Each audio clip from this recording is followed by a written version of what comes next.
प्यारे विद्यार्थियों, आप सब बिल्कुल घर पर स्वस्थ होंगे, ये हमारी शुभकामना है। क्लास शुरू करने के पहले मैं ये एक बात जो है सबको बता देना चाहता हूँ कि दिमाग में हमेशा रखना चाहिए कि माता पिता का अपमान नहीं, माता पिता का अपमान नहीं, उन पर अभिमान करो। ज्ञान पाने के लिए गुरुओं को सत सत प्रणाम करो। आज हम लोग आगे वाले चैप्टर में हम लोग पढ़े थे कि बॉयल्स लॉ क्या है, चार्ल्स लॉ क्या है। आज हम लोग जो है चार्ल्स और बॉयल के संयुक्त रूप को पढ़ना चाहेंगे। तो उसके संयुक्त रूप जानने के पहले सबसे पहले हमको जानना पड़ेगा कि आदर्श गैस क्या है। आदर्श गैस क्या है? तो तुम्हें जानना चाहिए कि जो गैस संयुक्त रूप से चार्ल्स और बॉयल के नियमों का पालन करती है उसे हम आदर्श गैस कहते हैं। लेकिन संसार में कोई भी ऐसी गैस नहीं है जो संयुक्त रूप से दोनों नियमों का पालन कर सके। जैसे कि चार्ल्स ने बताया था कि जब हम तापमान घटाते हैं तो आयतन घटता है, लेकिन हमने देखा कि जब तापमान घटाते घटाते जब -273 डिग्री सेंटीग्रेड के आसपास जब आए तो गैस गैस नहीं रह गया था, वो ठोस या द्रव में बदल गया था। इसलिए आदर्श गैस संभव है ही नहीं। फिर भी आदर्श गैस को कल्पना मात्र मान लिया गया है।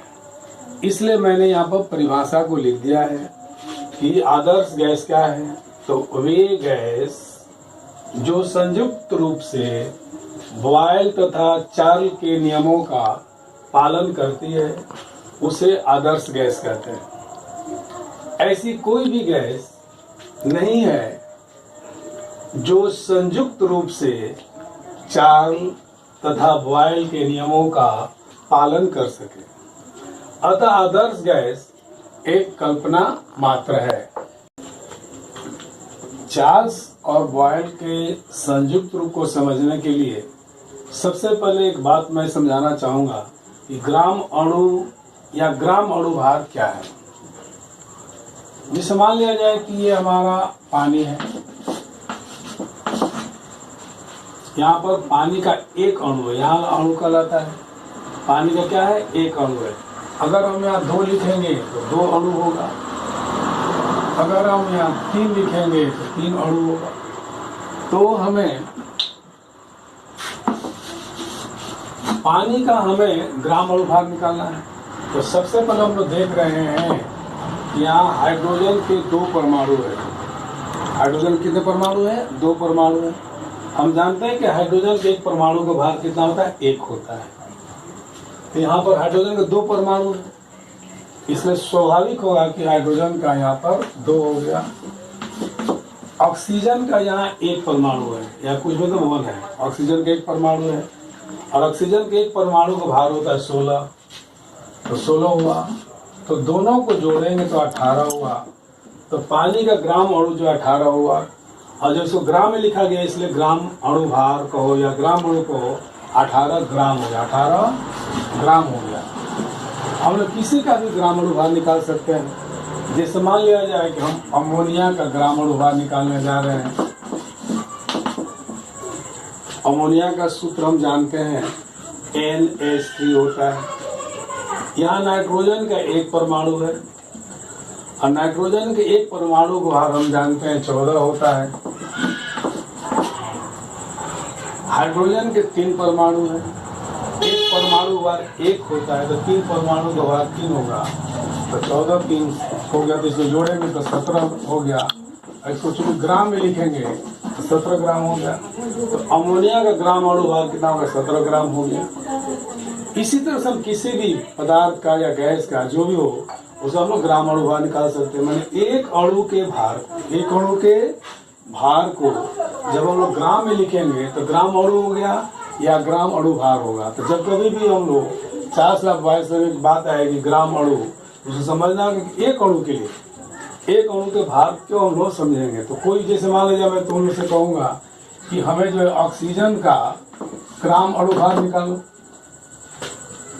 तो हम लोग देख रहे हैं कि ऑक्सीजन का यहाँ एक परमाणु है ना, यहाँ एक अणु है ना, ये सब 2 परमाणु है। एक अणु में कितने परमाणु है? 2 परमाणु है। तो ऑक्सीजन के एक परमाणु का भार होता है 16। तो ऑक्सीजन के 2 परमाणु भार 32 हो गया। इसका ग्राम अणु भार होगा 32 ग्राम। कितना ग्राम? ग्राम अणु भार इसका होगा 32 ग्राम। इस तरह से कोई हम लोग ग्राम अणु भार निकाल सकते हैं। घर पर आप लोग बैठ करके इसका बहुत से ग्राम अणु भार को निकालने का प्रयास करेंगे। अब हम जो है चार्ल्स और बॉयल के संयुक्त रूप को पढ़ना चाहेंगे। चार्ल्स और बॉयल के नियम को मिलाने से क्या मिल रहा है उसके बारे में हम लोग चर्चा करेंगे। इस पर प्रश्न इस प्रकार से कभी कभी आता है कि आदर्श गैस के लिए, अभी हम थोड़ी देर पहले हमने बताया आदर्श गैस क्या है। आदर्श गैस के लिए PV बराबर KT को प्रमाणित करें। मैंने सबसे पहले हमको दिखाना है कि PV बराबर KT होता है। इसके बाद सिद्ध करें कि PV = RT। PV = RT। इस बात को ध्यान रखना होगा। तो सबसे पहले हम लोग मान लेंगे कि गैस जो है उसकी मात्रा निश्चित है।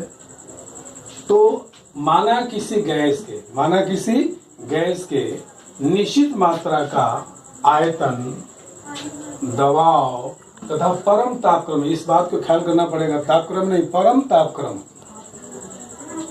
क्रमशः V, P तथा T है। मतलब आयतन V है, दबाव P है और परम तापक्रम क्या है? T है। तो हम लोगों ने बॉयल के नियम में पढ़ा था कि V विलोमानुपाती P, मतलब अगर हम दबाव को घटाएंगे तो आयतन बढ़ेगा और दबाव को अगर हम लोग बढ़ाएंगे तो आयतन घटेगा, यानी उल्टा होगा। जबकि उसमें क्या स्थिर था? तापमान स्थिर था। और चार्ल के नियम हम लोग पढ़े थे हम लोग कि V समानुपाती T होता है। मतलब तापक्रम बढ़ेगा तो आयतन बढ़ेगा, तापक्रम घटेगा तो आयतन घटेगा, यानी V समानुपाती T था। उस समय हमारा P क्या था? स्थिर था। ये चार्ल्स का नियम है और ये बॉयल्स का नियम और ये चार्ल्स का नियम है। अब ये दोनों नियमों को हम लोग जोड़ रहे हैं। जोड़ने पर क्या मिलेगा इसके बारे में अभी हम लोग देखेंगे। तो दोनों नियमों को हम लोग संयुक्त करके देख रहे हैं कि V समानुपाती T/P हुआ। अब एक बार समझना है कि कैसे जोड़ा जाता है। जैसे मान लो एग्जाम्पल के लिए मैं समझा रहा हूँ, ये A जो है मान लो है B के समानुपाती है मान लो, और ये ही A जो है मान लो B का व्युत्क्रमानुपाती है या C का व्युत्क्रमानुपाती है। तो जोड़ने का नियम होता है जो हम लोग वेरिएशन में पढ़ेंगे। हमने 10th क्लास में हम लोग का वेरिएशन मैथ में पढ़ेंगे। ये A जो है B के साथ समानुपाती है और ये A जो है B के साथ जो है C के साथ विलोमानुपाती है। तो जब जोड़ेंगे तो ये A प्रोपोर्शनलिटी का साइन हो जाएगा, B × 1/C हो गया। और एक बात याद रखना पड़ेगा, जब हम लोग जोड़ लेते हैं तो कोई राशि स्थिर नहीं रहती है, वो सब बदलता है। तो ठीक इसी तरह से हम लोगों ने देखा था कि V जो था हमारा T के समानुपाती था और यही V जो था हम लोग P का विलोमानुपाती था। तो हम लोग जोड़े थे, जोड़ने से क्या मिला था कि V प्रोपोर्शनलिटी का साइन था, P × 1/P मिला था,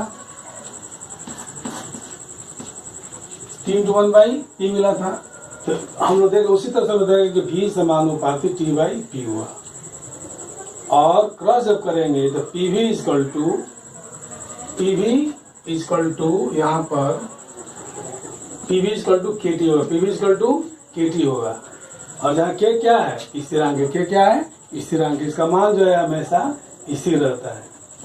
और हम लोग जानते हैं कि प्रत्येक गैस के 1 ग्राम अणु के लिए, अभी थोड़ा देर पहले मैंने बताया ग्राम अणु भार, प्रत्येक गैस के 1 ग्राम अणु के लिए K का मान R होता है। K का मान हमेशा R होता है। इसलिए इस R का नाम है मोलर गैस कांस्टेंट भी कहते हैं या मोलर गैस स्थिरांक कहते हैं। इसलिए PV = अब K की जगह R आ गया तो PV = RT। इस प्रकार से हम लोग PV और RT को भी हम लोग क्या कर सकते हैं? प्रूफ कर सकते हैं।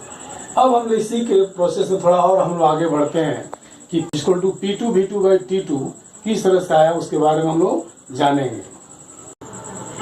अब हम लोग P1 V1/T1 = P2 V2/T2 को प्राप्त करने के लिए चार सौ बॉयल के जो संयुक्त रूप से हम लोग जो चले, वहां से हमको मिला था PV = KT, अर्थात PV यहाँ पर T गुणा दी तो चला तो भागा हो गया PV/T = K। मतलब गैस के दबाव और आयतन का गुणनफल एवं परम तापमान का अनुपात हमेशा स्थिर होता है। क्या चीज? गैस के दबाव और आयतन का गुणनफल एवं परम तापमान का अनुपात हमेशा स्थिर होता है। अगर मान लिया जाए कि गैस का आयतन V1 हो जाए, दबाव P1 हो जाए, परम तापक्रम T1 हो जाए, तो हमारा वो क्या होगा? P1 V1/T1 होगा। क्या होगा? P1 V1/T1। वो भी क्या होगा? K होगा। क्योंकि हम जानते हैं कि गैस के दबाव और आयतन का गुणनफल एवं परम तापमान का अनुपात हमेशा स्थिर होता है। तो दबाव हमारा P1 हो गया है, आयतन V1 हो गया है और तापमान T1 हो गया बदल करके, तो P1 V1/T1 = K होगा। ठीक इसी प्रकार मान लिया जाए कि ये आयतन, दबाव और तापक्रम बदल कर V2 हो गया, दबाव V2 हो गया, मतलब आयतन V2 हो गया, दबाव P2 हो गया और परम तापमान T2 हो, तो वो भी क्या होगा? P2 V2/T2 = K। क्यों? कि दबाव के ये आयतन, ये हमारा जो है ये दबाव है और आयतन है, दोनों का गुणनफल एवं परम तापमान का अनुपात हमेशा स्थिर होता है। तो हम देख रहे हैं कि P1 V1/T1 ये भी K है, P2 V2/T2 ये भी K है। तो दाहिना साइड जब दाहिना साइड के बराबर है तो जरूर बायां साइड के बराबर होगा। इसलिए P1 V1/T1 = P2 V2/T2 हुआ। अब हमें जानना होगा कि P1 जो होता है हमारा शुरू का दबाव होता है, प्रारंभिक। V1 जो होता है शुरू का आयतन होता है और T1 जो होता है शुरू का तापक्रम होता है। लेकिन हमेशा ख्याल करना पड़ेगा कि तापक्रम को हम लोग जो है हमेशा जो है केल्विन में रखेंगे। और केल्विन का तरीका हमने आगे बताया था कि डिग्री सेंटीग्रेड को केल्विन में बदलने के लिए हमेशा 273 जोड़ दिया जाता है। P2 जो होता है बाद का दबाव हो गया, V2 जो बाद का आयतन हुआ, T2 जो बाद का तापमान हुआ। हमारे पास 6 राशियां हैं: शुरू का आयतन, शुरू का दबाव, शुरू का तापक्रम, बाद का आयतन, बाद का दबाव, बाद का तापक्रम दिया गया। इसकी मदद से कभी कभी सवाल दिया जाता है। मैं एक सवाल में आप लोगों को अभी पर दे रहा हूँ। अब हम P1 V1/T1 = P2 V2/T2 और हम लोग सवाल हल करेंगे।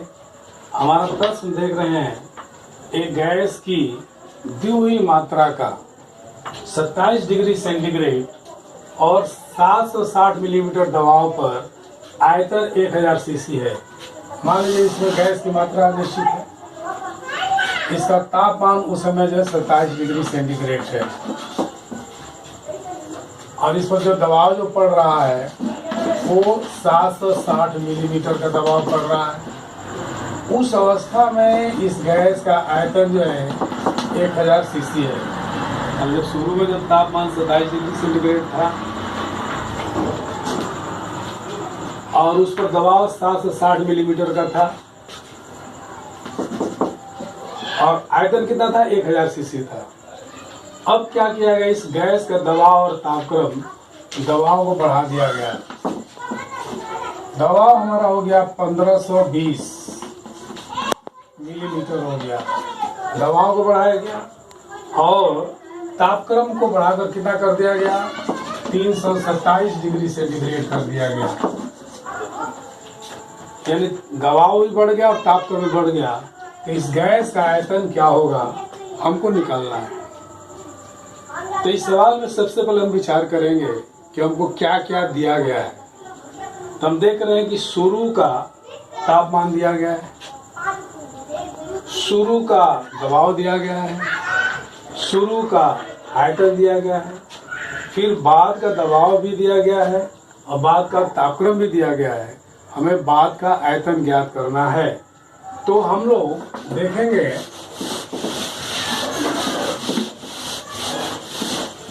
कि शुरू के दबाव को हम लोग P1 कहते हैं। क्या कहते हैं? P1। शुरू में दबाव हमारा कितना था? 760 मिलीमीटर था। शुरू में तापमान कितना था हमारा, शुरू के तापमान को T1 कहते हैं, वो था 27 डिग्री सेंटीग्रेड था। हमने बार बार बताया कि जब कभी भी हमारा तापक्रम डिग्री सेंटीग्रेड में रहेगा उसको हम लोग केल्विन में बदलेंगे, क्योंकि परम तापमान का समानुपाती होता है। तो डिग्री सेंटीग्रेड को केल्विन में बदलने के लिए 273 जोड़ दिया जाता है। ये 27 था, अब प्लस 273 हमने जोड़ा, तो जोड़ने से 7 और 3 10 हुआ, 7 दूना और 1 10 हुआ, और ये 300 केल्विन हो गया। यानी शुरू का तापमान 300 केल्विन है। शुरू का जो आयतन जो है वो हमको दिया गया 1000 सीसी है। सीसी माने क्यूबिक सेंटीमीटर चाहे घन सेंटीमीटर है। अब हमारा बाद के दबाव को हम लोग P2 कहते हैं। बाद में हमारा दबाव कितना हो गया है बढ़ करके 1520 मिलीमीटर हो गया है बाद में दबाव। और बाद का हमारा तापक्रम जो है वो T2 है, वो हो गया है 327 डिग्री सेंटीग्रेड। फिर वही हमारी बात आएगी कि डिग्री सेंटीग्रेड को हम लोग केल्विन में चेंज करेंगे, तो 327 प्लस 273 जोड़ते 7 और 3 10 हुआ, 7 दूना और 1 10 हुआ, 3 2 5 और 1 6 हुआ, 600 केल्विन हुआ। हमें बाद का आयतन जो है V2 हमको पता नहीं है। हमने देखा है P1 का मान दिया हुआ है, T1 का मान दिया हुआ है, V1 का मान दिया हुआ है, P2 का मान दिया हुआ है, T2 का मान भी दिया गया, हमको V2 निकालना है। तो हम लोग जानते हैं कि P1 V1 by T1 is equal to P2 V2 by T2। P1 V1 by T1 is equal to P2 V2 by T2। अब हम मान को रखेंगे। P1 का मान हमारा है 760 इंटू V1 का मान हमारा है 1000 बटा में T1 का मान है 300 इज इक्वल टू P2 का मान है 1520 इंटू V2, ये हमको मालूम नहीं है, हमको निकालना है, बटा में T2 का मान है 600। ये हमारे पास समीकरण। अब हम लोग इसको कटाएंगे। जैसे मान लीजिए नीचे में 300 है, एक बार कटा है, 300 दोनों के 2 बार कट गया, नीचे से नीचे कट सकता है। हम लोग चाहें तो ऊपर से ऊपर भी कटा सकते हैं समीकरण में। जैसे मान लिया जाए कि यहाँ पर 1 0 है, 1 0 से 1 0 कट गया।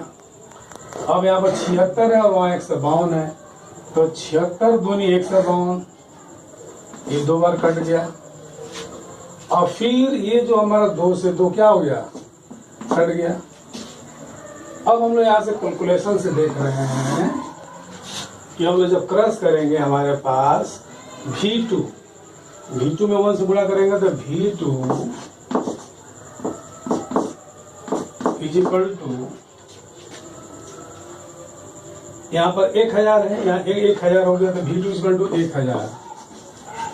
इसलिए V2 का मान हमें निकल गया 1000 सीसी। इसलिए गैस का अभीष्ट आयतन, अभीष्ट माने जो पूछा गया है,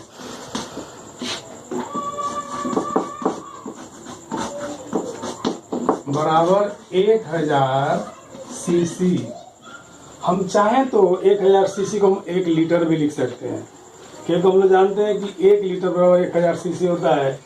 तो इस तरह से हम लोगों ने इस सवाल को पढ़ा कि जब कभी भी हमको जो दिया गया है शुरू का दबाव, शुरू का आयतन, शुरू का तापमान क्या निकालना है, तो इस फार्मूला को हम पुट करके वहाँ से निकाल सकते हैं। तो हम उम्मीद करते हैं कि हम लोग जो है चार्ल्स और बॉयल के संयुक्त रूप से जो सवाल बनेगा उसको हम बनाएंगे, और भी आप लोग इसका प्रयास करेंगे।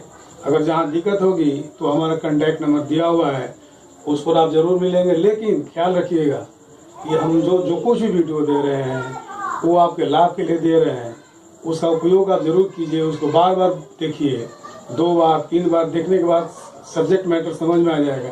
इसके बाद भी अगर कहीं दिक्कत हो तो आप हमसे ज़रूर कांटेक्ट कीजिएगा। आप लोग स्वस्थ रहिए, खुश रहिए, यही शुभकामना के साथ अब मैं अगला वीडियो जो कल बनाऊंगा वो एवोगाड्रो लॉ के ऊपर में आधारित होगा।